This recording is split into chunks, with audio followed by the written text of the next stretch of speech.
జ్వాల తోరణం విశిష్టత. కార్తీక మాసంలో జ్వాల తోరణం అనేది కడుతుంటారు దేవుడికి. ఈ జ్వాల తోరణం ఎందుకంటే కార్తీక పున్నమి వేళ శివాలయంలో జ్వాల తోరణం దర్శించడం సంప్రదాయం. అయితే కర్రలను తోరణంగా కట్టి నెయ్యితో తడిపిన గుడ్డ లేదా ఎండుగుడ్డని చుట్టి వెలిగిస్తే అది జ్వాల తోరణం అవుతుందన్నమాట.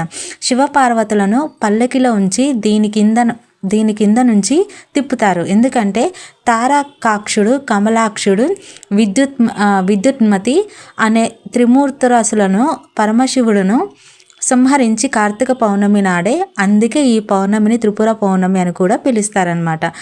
ఈరోజు జిల్లేడు మారేడు పూలతో శివార్చన చేయటం మంచిదని పురోహితులు చెబుతారు.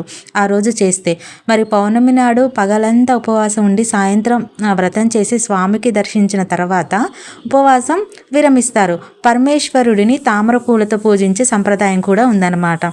సో ఇదే కనుక జ్వాల తోరణం విశిష్టత.